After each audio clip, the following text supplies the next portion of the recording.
من فترة كده واحد من أصدقائي كلمني في التليفون وقال لي عايز أقابلك ضروري، فأنا صراحة اتخضيت عليه، بس أنا عارف إن هو بيهزر كتير وبيضحك كتير، فقلت عادي يعني.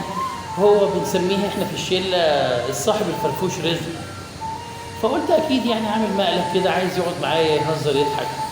المهم قابلته وحددت معاه ميعاد وقابلته وقعدت معاه، لقيته بدأ يحكي لي عن مشاكل كتير قوي بيتعرض ليها وأزمات وقع فيها وحاجات.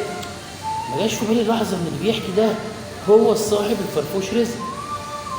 المهم قعدت أفكر، ده أنا لسه شايف البوستات بتاعته امبارح والاستوريهات بتاعته على الواتس، كلها خروج مع أصحابه وتصوير وبتاع، كله بيضحك وبيتنطط وبيلعب. ما جاش في بالي إن جواه كمية الحزن والألم دي. راح عقلي الحاجة إن القلوب محدش يعلم بيها إلا ربنا سبحانه وتعالى. هو بيشيل كمية الوجع دي جوه قلبه وماشي ازاي، مش أي حاجة تشوفها تصدقها. الراجل يمكن بضحكه وهزاره وتنطيطه ولعبه بيحاول يداري الألم والوجع اللي هو جواه. مش أي حاجة نشوفها نصدقها، لأن القلوب ما يعلمش بيها إلا اللي خلقها.